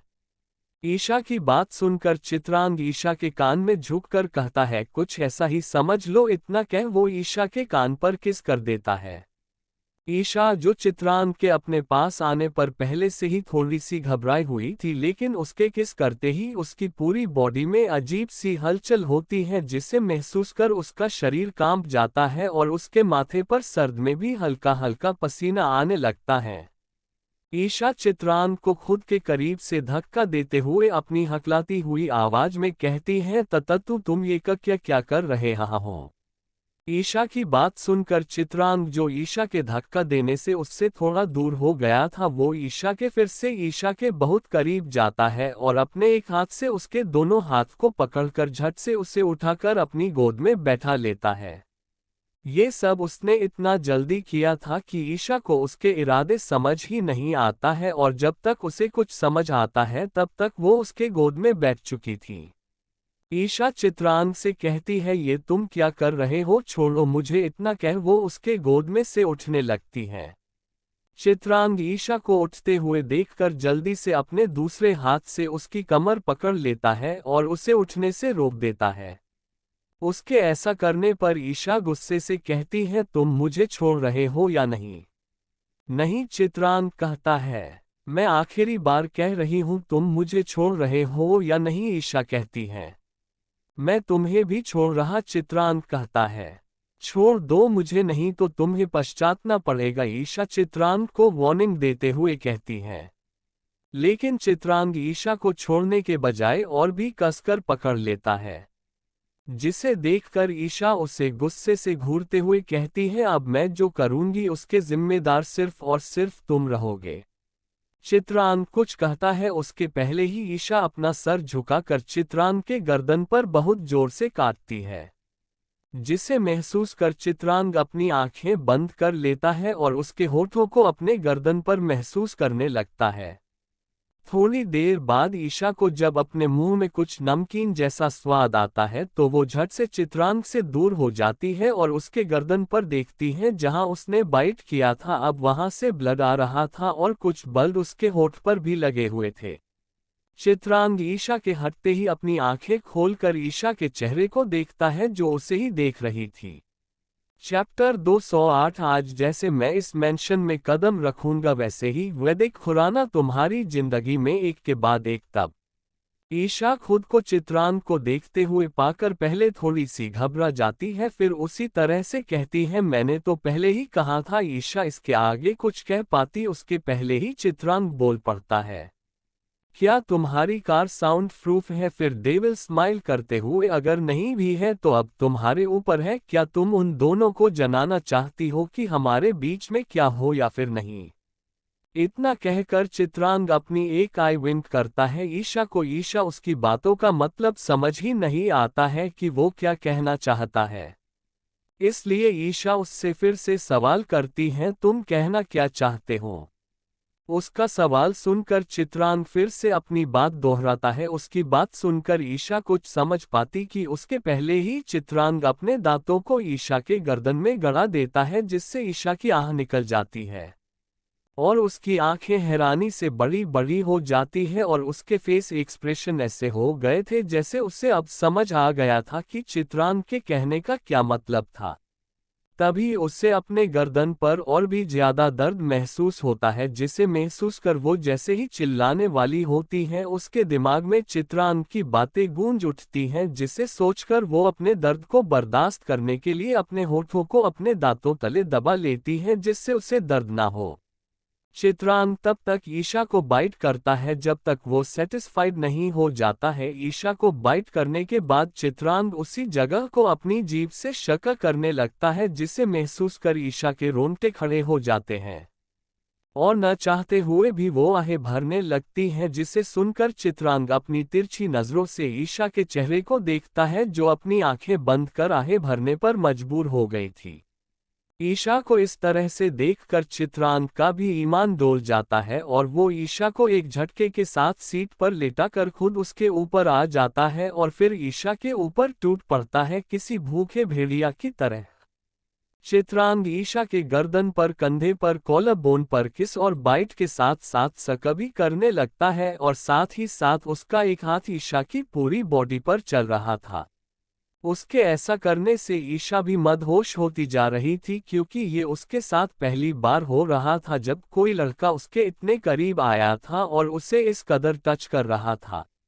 और उसी के साथ उसका भी हाथ चित्रांग के बालों में चलने लगता है, जिसे महसूस कर चित्रांग और भी पैशन के साथ ईशा को किस करने लगता है। कुछ पल ऐसे ही किस करने के बाद चित्रांग अपने होठों को ईशा के होठों से जोड़ लेता है और उसे फ्रेंच किस करने लगता है। उसके होठों को अपने होठों पर महसूस कर ईशा भी उसे किस बैक करने लगती है और दोनों ही किसी भूखे भेड़िया की तरह एक दूसरे को किस करने लगते हैं। उन्हें देखकर लग ही नहीं रहा था दोनों एक दूसरे को जल्दी छोड़ेंगे भी। 30 मिनट की एक लंबी और पैशनेट किस के बाद ईशा की सांसें उखड़ने लगती, जिसे महसूस कर वो चित्रांग को खुद के ऊपर से धक्का देने लगती है।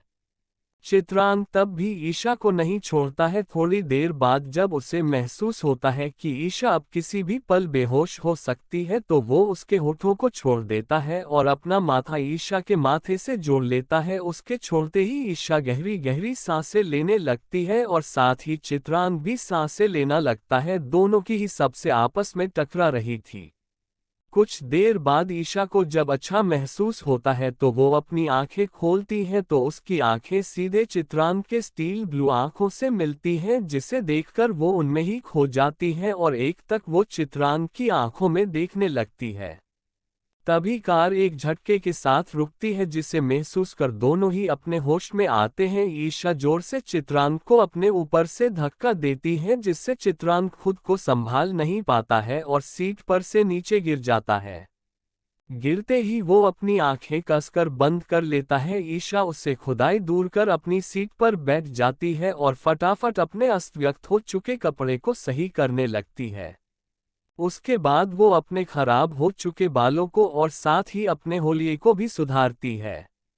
उसे इस वक्त बहुत ही ज्यादा शर्म आ रही थी और साथ ही वो सोचने पर मजबूर हो गई थी उसने अभी अभी क्या पागलपन किया। फिर खुद से ही बड़बड़ाती है, ओ माय गॉड, ये मुझे क्या हो गया था अभी अभी और मैं ऐसा कैसे कर सकती हूँ। इतना कहवो का कर अपनी आंखें बंद कर लेती हैं। चित्रांग अपनी एक आंख खोलकर ईशा को देखता है, उसके बाद वो जैसे तैसे करके उठता है और फिर ईशा के बगल में बैठकर अपने खुले हुए सेट की बटन बंद करता है और अपने बालों में हाथ फेरते हुए उन्हें सही करने लगता है। तभी जॉनी कार की विंडोज पर नाक करते हुए कहता है, बॉस हम पहुंच गए। दूसरी ओर खुराना मैंशन में एक बाद एक कई सारी लग्जरी कारें एक कतार में रुकती हैं, जिसमें से कई सारे बॉडीगार्ड्स बाहर निकलते हैं और बीच वाली कार को घेर कर खड़े हो जाते हैं। और तभी एक आदमी बीच वाली कार की आगे वाली सीट से एक शख्स बाहर निकलता है और वो शख्स कोई और नहीं बल्कि राका था। राका कार से बाहर आकर खुराना मैंशन को बहुत ध्यान से देखता है। उसके बाद वो जाके बीच वाली कार का डोर ओपन करता है तो उसमें से एक बहुत ही हैंडसम आदमी बाहर निकलता है और ये कोई और नहीं राका का बॉस था। राका का बॉस खुराना मैंशन को देखते हुए खुद से कहता है, आज जैसे मैं इस मैंशन में कदम रखूंगा वैसे ही वैदिक खुराना तुम्हारी जिंदगी में एक के बाद एक तबाही लेके आऊंगा। इतना कह वो डेविल स्माइल करते हुए अपना कदम मैंशन के अंदर बढ़ाने लगता है और उसी के साथ राका भी उस शख्स के पीछे मुस्कुराते हुए अंदर की ओर चलने लगता है। चैप्टर 209 आपसे भी ज्यादा हॉट लड़के देखे हैं मैंने। चित्रांग और ईशा की शादी। वैदिक का रूम। ब्रेकफास्ट करने के बाद वैदिक सिया को लेके रूम में आता है। वो उसे उसकी दवा देता है, जिसे सिया बिना कुछ कहे चुप लेके खा लेती है। उसके बाद वैदिक सिया को बेड पर अच्छे से लेटा देता है और फिर खुद जाके सोफे पर बैठकर अपना लैपटॉप ओपन कर अपना काम करने लगता है। लेकिन वैदिक का ध्यान अपने काम से ज्यादा सिया के ऊपर था। सिया कुछ देर ऐसे ही बैठी रहती है, फिर वो उठकर बेड के सिरहाने से अपनी बैक लगा कर बैठ जाती है और फिर अपनी चोर नजरों से वैदिक को देखती है, जो अपने काम में एकदम मसरूफ था।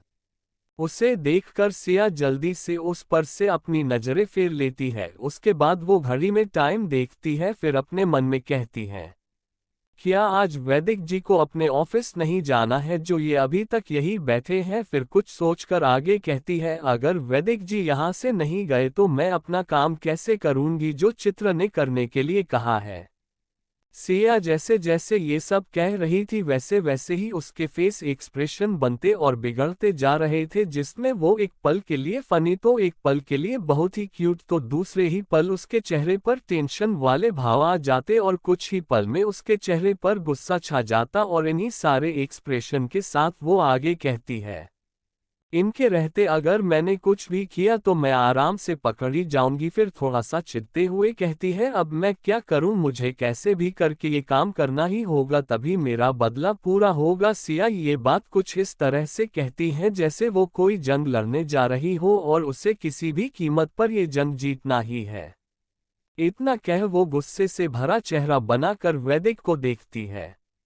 वैदिक जो बस दिखाने के लिए काम कर रहा था, लेकिन उसका पूरा ध्यान सिर्फ सिया पर ही था। वो सिया के हर बनते बिगड़ते एक्सप्रेशन को बहुत ही अच्छी तरह से नोटिस कर रहा था, जिसे नोटिस कर वो अपने मन में कहता है, जान के दिमाग में क्या चल रहा है और वो मुझे इतने गुस्से से क्यों देख रही है। मैंने तो अभी कुछ ऐसा किया भी नहीं है कि उसे मुझ पर गुस्सा आए। फिर वो मुझे इतना कह वो आज सुबह से अभी तक क्या क्या हुआ था सब कुछ सोचने लगता है। फिर कुछ सोचकर वो अपनी मुट्ठी कसकर बंद करते हुए कहता है, कहीं ये सब कुछ उस लड़के के वजह से तो नहीं हो रहा है। इतना कह वो सिया को देखता है जो बिना किसी भाव के एक तक उसे ही देख रही थी। खुद को सिया के इस तरह से देखने से वैदिक की मुट्ठी ढीली हो जाती है और उसके होठों की मुस्कान गहरी हो जाती है, जिसे देखकर साफ पता चल रहा था कि उसके दिमाग में कुछ जरूर चल रहा है। वैदिक डेविल स्माइल करते हुए ही सिया को ऊपर से लेके नीचे तक स्कैन करता है, फिर खुद से कहता है, इस बार ये चित्र के बच्चे को मैं छोड़ूंगा नहीं। कोई कितना भी चालाक क्यों ना हो, कोई न कोई गलती जरूर करता है। अब मैं इसे इसी के तरीके से जाके सामने एक पोज करूंगा कि ये गरीब होने का दिखावा करता है, लेकिन रियल में ऐसा कुछ भी नहीं है। ये सब कहते हुए उसके होठों की मुस्कान और भी गहरी हो जाती है। फिर वो सिया के प्यारे से चेहरे को देखता है तो पाता है सिया अभी भी उसे ही बिना अपनी पलकें झपकाए एक तक देख रही थी। उसे इस तरह से देखकर वैदिक एक नज़र खुद को देखता है, फिर अपनी जगह से उठकर सिया के ओर अपने कदम बढ़ा देता है और जाके बिल्कुल उसके सामने खड़ा हो जाता है। वैदिक कहता है, जान मैं तुम्हें आज हैंडसम लग रहा हूं जो तुम मुझे इतने प्यार से देख रही हो। सिया जो वैदिक को घूरते हुए अपने प्लान को कैसे अंजाम दे ये सोचने में व्यस्त थी, या कहे कि पूरी तरह से खोई हुई थी। वो वैदिक की आवाज सुनकर होश में आती है और अपने सामने वैदिक को खड़ा देखकर बहुत ही रूखेपन से जवाब देती है, मिस्टर खुराना, आप और हैंडसम भूल कर भी मत सोचिएगा, आपसे भी ज्यादा हॉट लड़के देखे हैं मैंने, तो आपस भ्रम में मत रहिएगा, मैं आपको देख रही हूँ। और क्या कहा आपने प्यार से, तो वो कभी सपने में भी नहीं हो सकता है। आपको देखने से अच्छा है मैं गली के कुत्ते को न देख लूं। वो तो आपसे भी ज्यादा समझदार है। इतना कह वो अपने जगह से उठकर वैदिक को साइड कर जाने लगती है। वहीं वैदिक जो सिया के पास ना जाने क्या सोचकर आया था और उसके साथ क्या हो गया था। सिया जो ये जानकर गुस्से में थी कि वैदिक ने उसके सारे कपड़े जानबूझकर फाड़े और उसे अब किसी तरह से वैदिक से बदला लेना है, और सोच में वो अंदर ही अंदर गुस्से से उबल रही थी और उसी के चलते उसने वैदिक को क्या कह दिया था उसे भी इस बात का अंदाजा नहीं था। वैदिक सिया के बात को सुनकर गुस्से से भर जाता है और फिर सिया को जाते देख वो जल्दी से सिया के हाथ को पकड़कर अपने सामने करते हुए अपनी सर्द आवाज में कहता है, तुम मेरा कंपेयर गली के कुत्ते से कैसे कर सकती हो। दूसरी ओर कोर्ट के बाहर चित्रांग और ईशा दोनों शादी का सर्टिफिकेट लिए कोर्ट से बाहर आते हैं। उन्हें देखकर पीटर अपने पास खड़े जॉनी से कहता है, बॉस ऐसा कैसे कर सकती है, वो अपने से बड़ी डॉक्टर से कैसे शादी कर सकता है, क्या हो भूल गए हैं हमारे इटली वाली लेडी बॉस को। साथ ही बॉस ये भी भूल गई बॉस को उनसे एक नज़र में ही प्यार हुई थी और उन्होंने पूरी इटली में उन्हें ढूंढा था सिर्फ उनसे मिलने के लिए। सब कुछ भूल गई बॉस। उसकी बात सुनकर जॉनी पीटर को घूरते हुए कहता है, तुम अपना मुंह बंद रखो, बॉस आ गए हैं। चैप्टर 210 ईशा और चित्रांग। चित्रांग और ईशा दोनों ही चलकर कार के पास आते हैं। उन्हें अपने पास आया देखकर जॉनी जल्दी से कहता है, congratulations boss and lady boss. Johnny की बात सुन ईशा को थोड़ा अजीब सा लगता है, लेकिन चित्रांग कुछ भी नहीं कहता है, वो बस नॉर्मल बिहेव करता है जैसे कुछ हुआ ही नहीं है। लेकिन पीटर जो हमेशा चित्रांग को रिस्पेक्ट देता था, वो चित्रांग के साथ ईशा को देखकर बिना कुछ कहे उन दोनों को घूरते हुए जाके ड्राइविंग सीट पर बैठ जाता है। उसके चेहरे को देखकर कोई भी बता सकता था कि वो चित्रांग से गुस्सा था और उसे चित्रांग का ईशा से शादी करना बिल्कुल भी पसंद नहीं आया था, जबकि जॉनी को देखकर ऐसा कुछ भी नहीं लग रहा था। चित्रांग पीटर को गुस्से से जाते हुए देखकर कुछ भी नहीं कहता है, क्योंकि वो पीटर के फेस एक्सप्रेशन को ही देखकर समझ गया था कि पीटर उसकी शादी से बिल्कुल भी खुश नहीं है। लेकिन वो कुछ भी नहीं करता है और आंखों ही आंखों से जॉनी को कुछ इशारा करता है, जिसे समझकर जॉनी एक नज़र ड्राइविंग सीट पर बैठे पीटर को देखता है। फिर वो अपने सामने खड़े अपने बॉस को कुछ इशारा करते हुए वो भी जाके अपनी जगह बैठ जाता है। ईशा जो जॉनी के विश करने से अजीब महसूस कर रही थी, क्योंकि उसे समझ नहीं आ रहा था वो कैसे रिएक्ट करे, क्योंकि ये सब उसके लिए नया था। लेकिन पीटर को खुद को घूरने से वो थोड़ी डर सी जाती है। उसे समझ नहीं आता है कि पीटर क्यों उसे इतने गुस्से से देख रहा है, जबकि उसने तो कभी उससे बात तक नहीं की थी। चित्रांग ईशा को खोया हुआ देखकर धीरे से उसके कान में कहता है, स्वीट हार्ट, तुम क्या सोच रही हो? चित्रांग की आवाज सुनकर ईशा अपने होश में आती है और गुस्से से उसके ओर देखकर जाके कार में बैठ जाती है। उसे इस तरह से जाते हुए देखकर चित्रांग कुछ सोचते हुए खुद से कहता है, स्वीट हार्ट, अभी तो तुम्हें सिर्फ मेरा नाम पता चला है और मैं कहाँ से हूँ ये पता चला है, तो तुम इतने गुस्से में हो। जिस दिन तुम्हें मेरी पूरी पहचान पता चलेगी तो तुम क्या करोगी? फिर चित्रांग डेविल स्माइल करते हुए आगे कहता है, कुछ भी कर लो लेकिन तुम मुझसे दूर नहीं जा सकती हो। अगर तुमने गलती से भी कोशिश की तो मैं तुम्हें इस कदर कैद कर लूंगा कि तुम कभी खुद को आज़ाद नहीं करा पाओगी।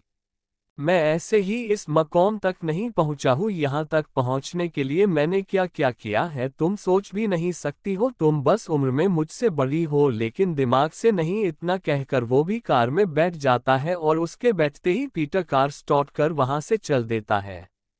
कुछ देर पहले कोर्ट में।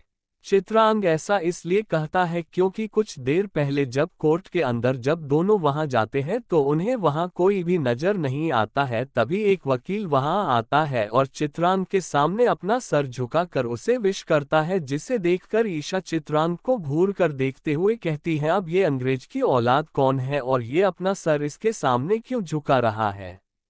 तभी वो लॉयर चित्रांग से इटालियन में कहता है, सर मैंने सब कुछ कर दिया है, बस आप दोनों को मेरे लाए हुए पेपर्स पर साइन करना है। उसके बाद आप दोनों ऑफिशियल हस्बैंड वाइफ बन जाएंगे और 5 मिनट में आप दोनों को इंडिया का सर्टिफिकेट भी मिल जाएगा। उसके बाद मैं जाकर इटली में भी आप दोनों की शादी रजिस्टर करा दूंगा और उसका भी सर्टिफिकेट आपको जल्द ही मिल जाएगा। उसकी बात सुनकर चित्रांग भी इटालियन में कहता है, ठीक है, लेकिन याद रहे इस बारे में किसी को पता नहीं चलना चाहिए। चित्रांग की बात सुनकर उसका लॉयर बस अपना सर हाँ में हिला देता है।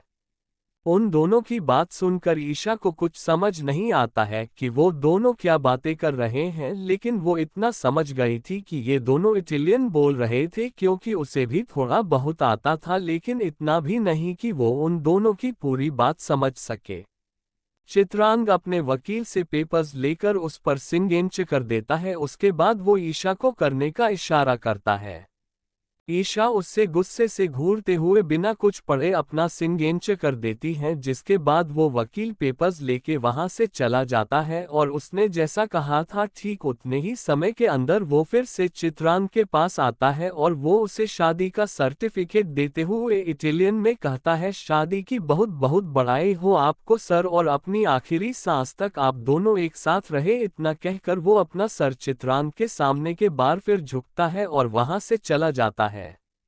ईशा चित्रांग के हाथ में जल्दी से सर्टिफिकेट लेती है और उसे खोलकर देखती है तो उसकी आंखें गुस्से से भर जाती हैं, क्योंकि उस सर्टिफिकेट में साफ साफ चित्रांग के बारे में लिखा हुआ था कि उसका नाम क्या है और वह कहाँ का रहने वाला है, जिसे देखकर ईशा चित्रांग को घूरते हुए कहती है, वो अब समझ में आया तो तुम इटालियन हो और इसलिए वो तुमसे इटली में बात कर रहा था और तुम्हारा पूरा नाम चित्र नहीं बल्कि चित्रांग थॉमस है और तुम एक इटालियन हो। उसकी बात सुनकर चित्रांग हल्का सा मुस्कुराते हुए कहता है, यस बेबी, मैं एक इटालियन हूँ और मेरा नाम वही है जो तुमने अभी इस सर्टिफिकेट में देखा। चित्रांग बात सुनकर ईशा गुस्से से उस पर भड़कते हुए कहती है, तो तुमने मुझसे झूठ बोला और अपने बारे में छिपा के रखा। उसकी बात सुनकर चित्रांग बहुत नॉर्मली कहता है, मैंने क्या झूठ बोला और क्या छिपा के रखा? ईशा कहती है, यही कि तुम एक इंडियन नहीं हो और अपनी पहचान भी मुझसे छुपाया और अपना नाम भी।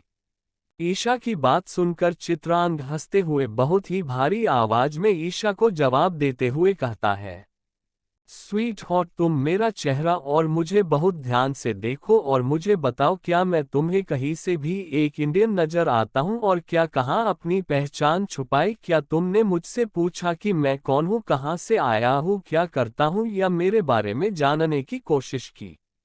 उसकी बात सुनकर ईशा उसे ऊपर से नीचे तक स्कैन करती है और उसकी बातों के बारे में सोचती है तो उसे चित्रांग की बात सही लगती है। गलती उसकी भी है, उसने तो कुछ पूछा ही नहीं। उसके दिमाग में तो बस एक यही बात चल रही थी उस रात के बाद कि उसने चित्रांग के साथ गलत किया है और उसे अपनी गलती सुधारनी होगी और उसके लिए उसे यही रास्ता नजर आया था कि वो उससे शादी कर लेगी तो सब सही हो जाएगा। लेकिन अब उसे खुद पर गुस्सा आ रहा था कि उसने इतनी जल्दी क्यों की, उससे पहले सब कुछ जानना चाहिए था। ईशा कुछ सोचकर चित्रांग को देखकर कहती है, तुम जो भी हो मुझे उससे कोई मतलब नहीं है, मैं सिर्फ इतना जानती हूँ तुम तब तक हम दोनों की शादी के बारे में किसी को नहीं बताओगे जब तक मैं ना कहूँ। उसकी बात सुन चित्रांग कुछ सोचते हुए कहता है, ठीक है लेकिन मेरी भी एक शर्त है, तुम भी मेरे बारे में किसी को कुछ नहीं बताओगी कि मैं कौन हूँ और कहाँ से आया हूँ। अगर तुमने अपने भाई या किसी से भी कुछ कहा तो मैं भी। इतना कहकर चित्रांग चुप हो जाता है। उसके कहने का मतलब ईशा साफ साफ समझ जाती है, जिसके बाद वो उसे घूरते हुए कहती है, तुम मुझे ब्लैकमेल कर रहे हो। ईशा की बात सुनकर चित्रांग ईशा को अपने गले से लगाते हुए उसके होठों पर किस कर उसके कान में कहता है, स्वीट हॉट, अब हम दोनों हस्बैंड वाइफ हैं तो तुम्हें नहीं लगता हम दोनों को एक दूसरे का सीक्रेट ही रखना चाहिए। इतना कह चित्रांग ईशा के कान पर किस कर लेता है। चित्रांग ये सब इतना जल्दी से करता है कि ईशा को समझ ही नहीं आता है, लेकिन जैसे ही चित्रांग उसे किस करता है उसकी पूरी बॉडी सिहर उठती है, जिसे महसूस कर ईशा कसकर अपनी आंखें बंद कर लेती है। चित्रांग ईशा से दूर होकर उसकी बंद आंखों को देखता है तो मुस्कुरा देता है। उसके दूर होते ही ईशा अपनी आंखें खोलती है तो उसे चित्रांग का मुस्कुराता हुआ चेहरा नजर आता है, जिसे देखकर उसे थोड़ी सी शर्म भी आ जाती है, लेकिन वो उसे छिपाने के लिए अपने पैर उठाकर जोर से चित्रांग के पैरों पर मरती है और गुस्से से अपने पैर पटकते हुए जाने लगती है। चित्रांग को ईशा के मारने पर अपने पैरों पर थोड़ा सा दर्द होता है, जिसे महसूस कर वो अपने पैर को उठाकर जाती हुई ईशा को देखता है। फिर डेविल स्माइल करते हुए कहता है, अरे स्वीट हॉट, रुको तो, तुम कहाँ जा रही हो अपने पति को छोड़कर।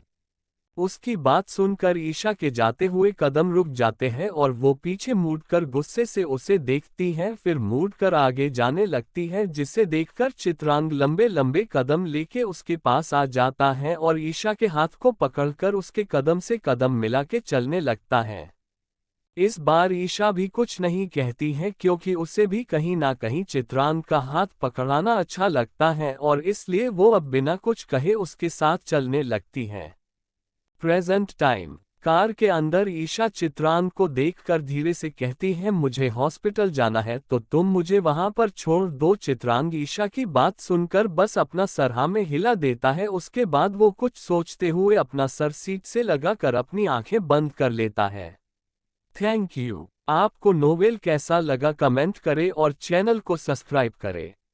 लाइक और शेयर करना न भूलें। Thank you for watching the video.